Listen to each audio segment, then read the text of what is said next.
अस्सलाम वालेकुम क्लास।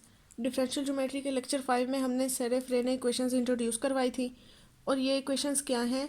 ये हमें यूनिट टेंजेंट, यूनिट नॉर्मल और यूनिट बाइनॉर्मल के derivative with respect to arc length के फार्मूलाज देती हैं।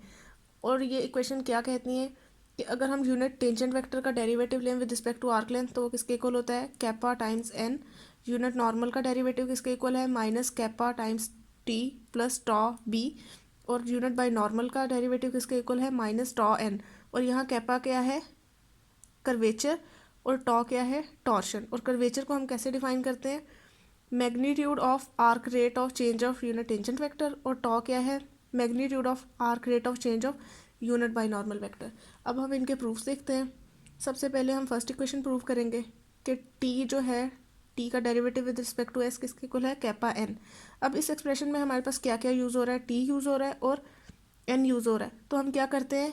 एन से स्टार्ट लेते हैं और उसके बाद हम अपनी रिक्वायर्ड इक्वेशन प्रूव कर देंगे।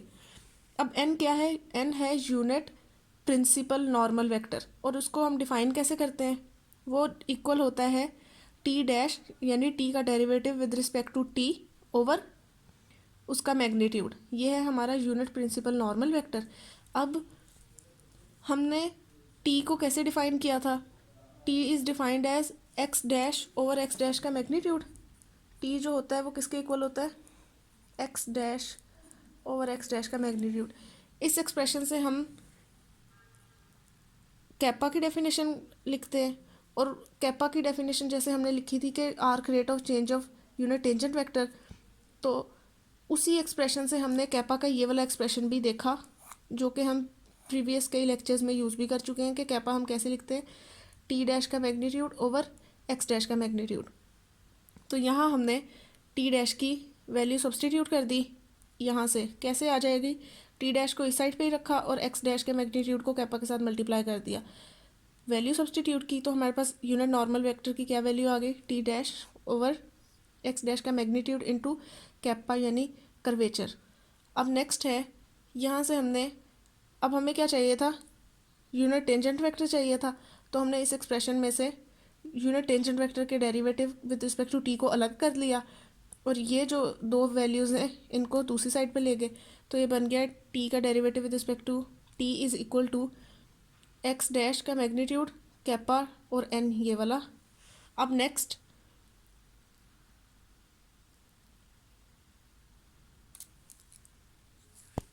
हम टी डैश को इस तरह से भी लिख सकते हैं क्योंकि टी डैश क्या है? D T by D T. तो हमने इसको डी ओवर डी टी की फॉर्म में लिख लिया, टी डैश की बजाय अब डी बाई डी टी की फॉर्म में लिख लिया। इसी तरह एक्स डैश को D x by D T की फॉर्म में लिख लिया और यहाँ मैग्नीट्यूड साथ लगा दिया।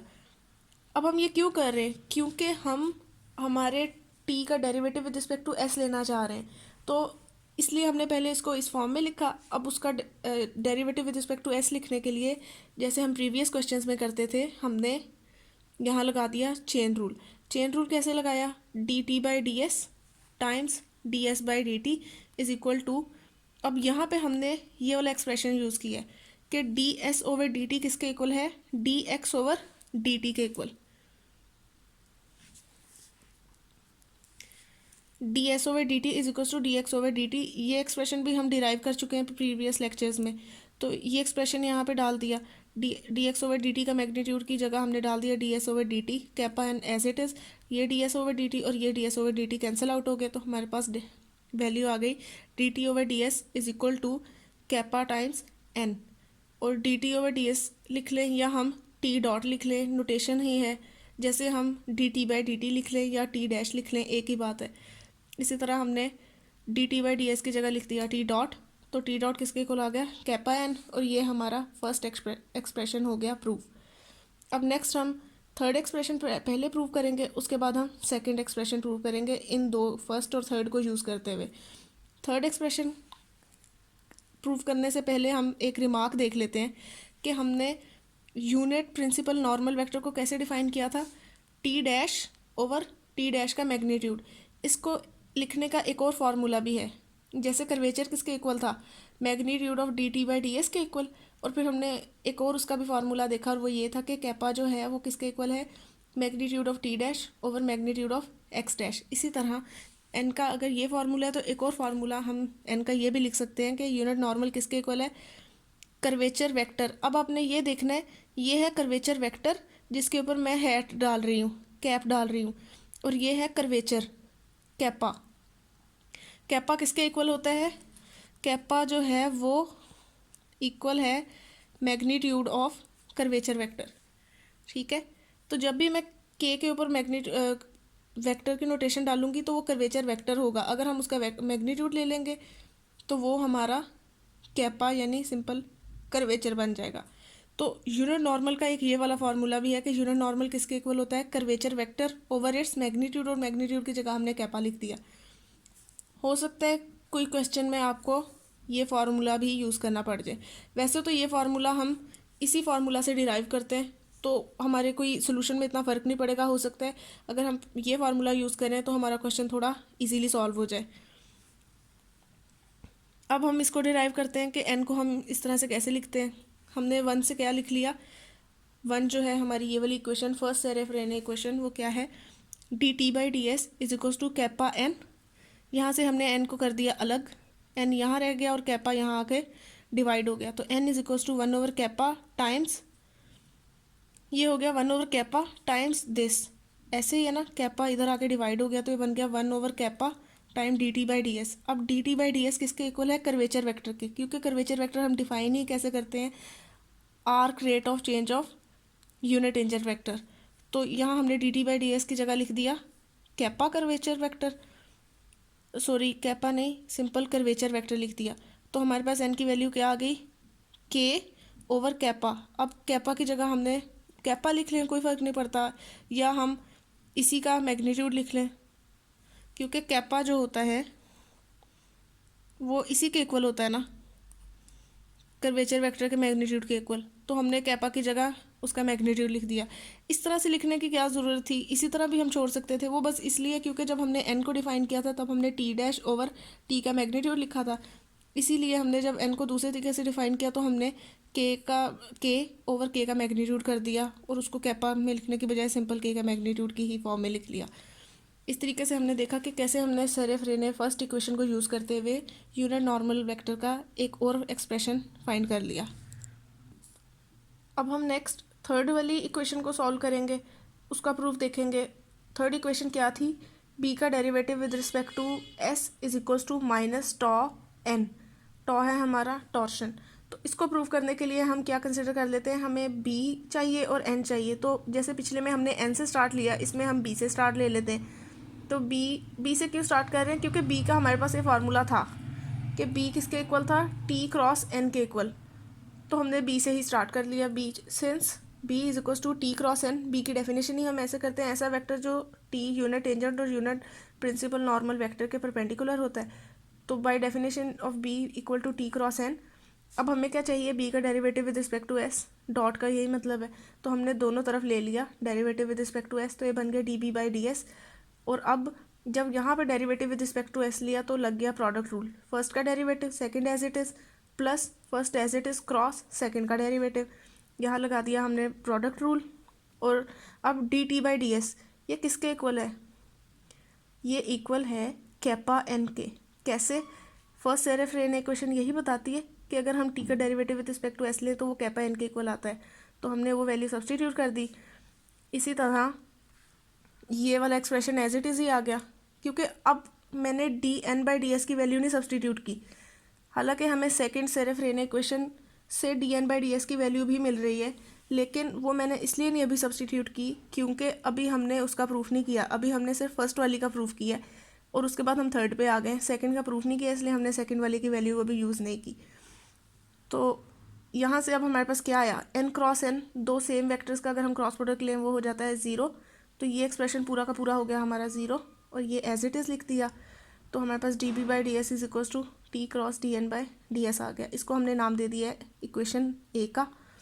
अब हमें क्या चाहिए, D B by D S हमने निकाल लिया, लेकिन हमें तो ये एक्सप्रेशन चाहिए और हमारे पास अभी एक्सप्रेशन बना हुआ है ये वाला। हमने इसको किसी तरीके से इसमें चेंज करना है। इसमें चेंज करने का क्या तरीका होगा, हम ऐसा करते हैं, यूनिट टेंजेंट तो हमारा हम इसमें कोई चेंज नहीं कर सकते, हम ऐसा करते हैं D N by D S की कोई वैल्यू निकालने की कोशिश करते हैं। तो उसको क्या तरीका है, D N by D S निकालना है। तो हम एन कंसिडर करते हैं यूनिट नॉर्मल वेक्टर, और हम जानते हैं कि यूनिट नॉर्मल वेक्टर जो है वो एक नाम से ही पता चल रहा है यूनिट वेक्टर है। तो अगर हम उसका उसी के साथ डॉट प्रोडक्ट लें, ये एक्सप्रेशंस मैंने तकरीबन 3 लेक्चर्स पहले लिखे भी थे कि एन डॉट एन जो होता है, इसी तरह बी डॉट बी जो होता है और टी डॉट टी, ये सब किसके इक्वल होते हैं, 1 के इक्वल। तो हमने एन डॉट एन ले लिया 1 के इक्वल, हमें d N by D S की वैल्यू चाहिए, तो हमने दोनों तरफ ले लिया derivative with respect to s. जब derivative with respect to S लिया तो फर्स्ट का derivative second as it is plus first as it is, और सेकंड का डेरिवेटिव इक्वल टू फर्स्ट का ये 1 जो है कांस्टेंट है, इसका derivative with respect to s आ गया 0। यहाँ से हमने लिख लिया। अब चूंकि ये डॉट प्रोडक्ट जो होता है वो कॉम्यूटेटिव होता है, तो d N by D s dot n और n dot D N by D s दोनों इक्वल थे, दोनों ऐड हुए तो ये बन गया 2 n dot D N by D S. तो 2 उस साइड पे जाके 0 हो गया, तो हमारे पास इसको सिंप्लीफाई करने के बाद आंसर आ गया N dot D N by D S is equal to 0। दो वेक्टर्स का डॉट प्रोडक्ट 0 है, इसका क्या मतलब है, और दोनों वेक्टर्स नॉन ज़ीरो हैं, तो इसका क्या मतलब है, वो दोनों वेक्टर हो गए परपेंडिकुलर। अब D N by D S जो है वो एन के हो गया परपेंडिकुलर। इससे हमें क्या पता चला, एन क्या है, यूनिट नॉर्मल वेक्टर। और हमने रेक्टिफाइंग प्लेन जब पढ़ा था, हमने 3 प्लेन्स पढ़े थे, ऑस्कुलेटिंग प्लेन, रेक्टिफाइंग प्लेन और नॉर्मल प्लेन। तो हमने रेक्टिफाइंग प्लेन क्या पढ़ा था, एक ऐसा प्लेन जो यूनिट नॉर्मल के परपेंडिकुलर हो। अब हमने देखा कि एक ऐसा वेक्टर हमारे पास D N by D s आ गया जो यूनिट नॉर्मल के परपेंडिकुलर आ गया। इसका क्या मतलब है कि ये जो वेक्टर है वो रेक्टिफाइंग प्लेन के पैरेलल होगा। ठीक है, रेक्टिफाइंग प्लेन क्या था, जो यूनिट नॉर्मल के परपेंडिकुलर था। ऐसे है ना कि ये समझ लें हमारा हो गया रेक्टिफाइंग प्लेन, और ये है हमारा फ़र्ज़ किया यूनिट नॉर्मल वेक्टर। ठीक है, तो ये प्लेन क्या है, ये वाला, इसके परपेंडिकुलर। अब D N by D S जो है वो एन के परपेंडिकुलर है, ये कोई ऐसा वेक्टर है जो एन के परपेंडिकुलर है, D N by D S. तो आप देख सकते हैं कि ये वेक्टर इस प्लेन के पैरेलल आ रहा है।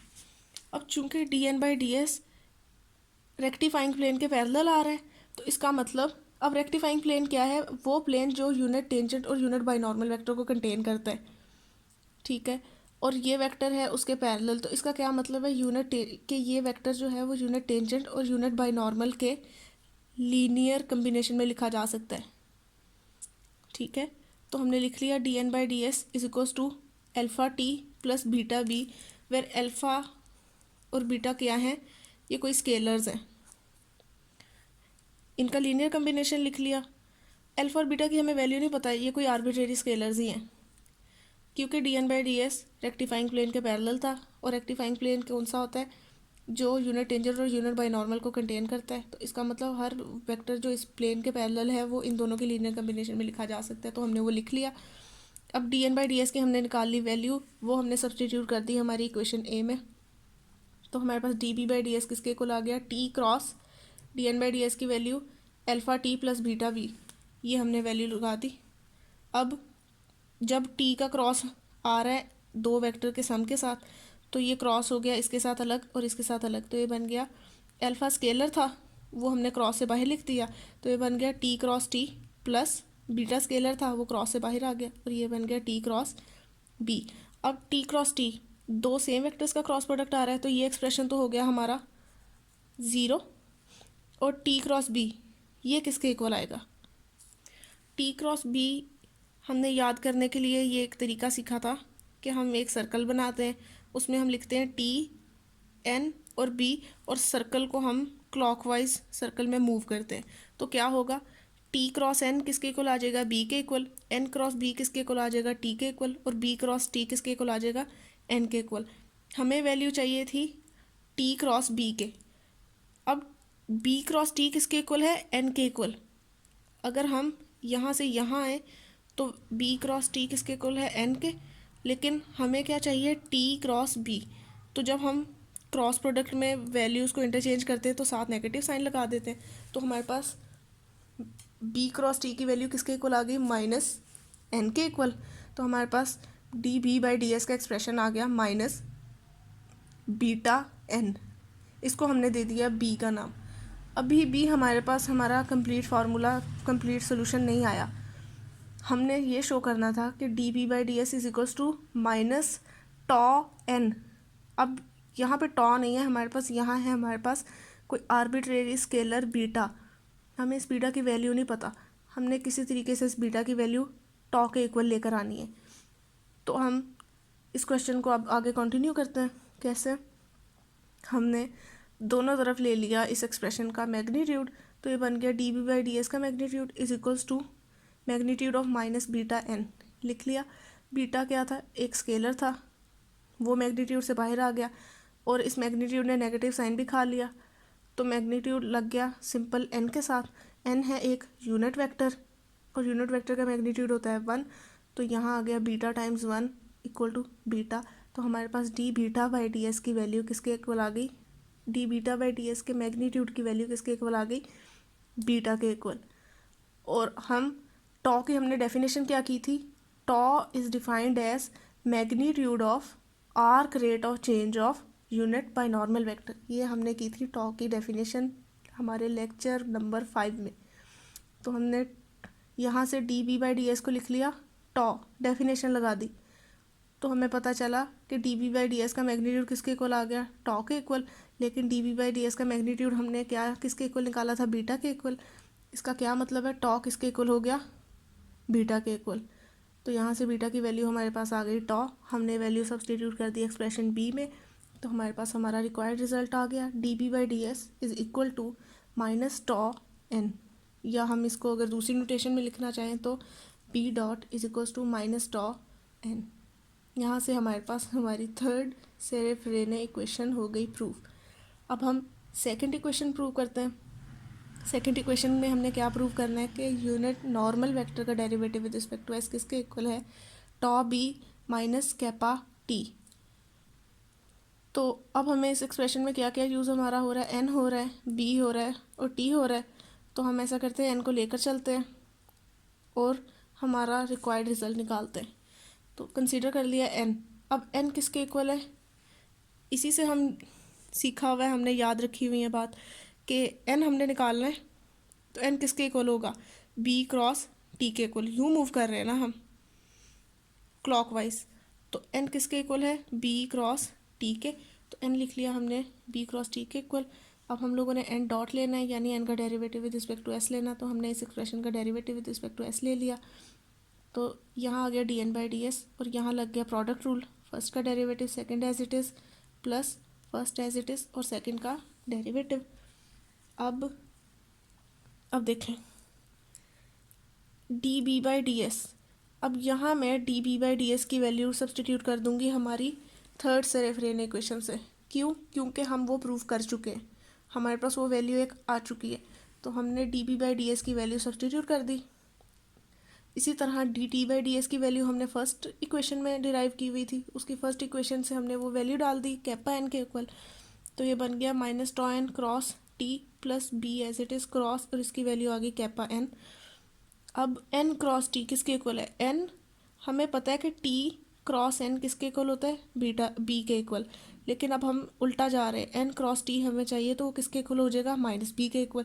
तो एन क्रॉस टी की वैल्यू डाल दी माइनस बी, और इसी तरह बी क्रॉस एन, हमें एन क्रॉस बी की वैल्यू पता है कि हम जब इधर से इधर आते हैं तो एन क्रॉस बी की वैल्यू आती है टी के इक्वल, लेकिन हमें चाहिए बी क्रॉस एन की वैल्यू, बी क्रॉस एन, तो साइन हो गया नेगेटिव, तो ये बन गया माइनस टी। ये माइनस माइनस प्लस हो गया, ये बन गया टॉ बी, और ये माइनस इसके साथ आ गया, तो हमारे पास D N by D S की वैल्यू किसके इक्वल आ गई? Tau B minus kappa T, और यही हमें रिक्वायर्ड थी। और इस तरह से हमने सेकंड सेरेफ्रेने इक्वेशन भी कर ली प्रूव। इससे पहले हमने किया सेरेफ्रेने इक्वेशन का लॉजिकल प्रूफ, कि क्या असल उसके पीछे लॉजिक थी, क्या कॉन्सेप्ट था जिससे हमने सेरेफ्रेने इक्वेशंस को प्रूफ किया, कि उनके पीछे क्या लॉजिक चल रही है जिससे हमारे पास D T by D s, d B by D S और d N by D s के फार्मूलाज आते हैं। अब हम उसका देखते हैं अल्टरनेट प्रूफ। ये प्रूफ है एग्ज़ाम पॉइंट ऑफ व्यू से अच्छा, क्योंकि एग्ज़ाम में वो आपसे तीनों इक्वेशन तो सॉल्व करने के लिए कहेंगे नहीं कि आप तीनों इक्वेशन को प्रूव करें। अगर कह देंगे तो आपने जो पहले हमने प्रूफ किए हैं वो वाले प्रूफ लिखने हैं, लेकिन अगर उन्होंने कोई एक इक्वेशन प्रूव करने के लिए कह दिया, फर्स्ट कह दी, सेकंड कह दी या थर्ड कह दी, तो उस केस में हम इनको कैसे प्रूव करेंगे? वो हम बड़े इजी तरीके से, बस आपने एक को याद कर लेना है तो बाकी दो आपको उसी तरीके से आ जाएंगी। और वो तरीका वही है जो हमने थर्ड सेरेफ-रेने इक्वेशन को सॉल्व करने के लिए पिछले वाले मेथड से देखा था। हमने शो करना है, ये अगर एग्जाम में क्वेश्चन आता है, आपको एक ही इक्वेशन दी हुई है, तो आपने इसका प्रूफ इस तरीके से कर लेना है, इजी तरीके से। उसमें तो इतनी सारी लॉजिक्स हमें देखनी पड़ रही थी। हमने क्या शो करना है? Derivative of unit tangent vector with respect to arc length किसके इक्वल है? कैपा एन के इक्वल। तो हम कैसे प्रूव करेंगे? हमें डेरिवेटिव चाहिए यूनिट टेंजेंट का, तो हमने यूनिट टेंजेंट लिख लिया एन क्रॉस बी। उसी सर्कल वाले तरीके से हमने टी को लिख लिया एन क्रॉस बी। ये था हमारा टी, टी के बाद आ गया एन, एन के बाद आ गया बी, और इस तरीके से हम मूव कर रहे हैं क्लॉकवाइज। तो टी क्रॉस एन किसके इक्वल आता है? बी के। एन क्रॉस बी किसके इक्वल आता है? टी के। तो हमने टी की वैल्यू लिख ली एन क्रॉस बी। हमें चाहिए derivative with respect to S, तो दोनों तरफ हमने डेरिवेटिव लगाया, प्रोडक्ट रूल लगाया, तो हमारे पास ये एक्सप्रेशन आ गया। अब इस एक्सप्रेशन में हमारे पास D N by D S और D B by D S ये अननोन वैल्यूज़ हैं। तो हालांकि ये फर्स्ट इक्वेशन है, हम स्टार्ट ही फर्स्ट से कर रहे हैं, लेकिन हमने क्या करना है, जो दो दूसरी इक्वेशंस हैं उनको यूज़ करते हुए इनकी वैल्यू सब्सटीट्यूट कर देनी है।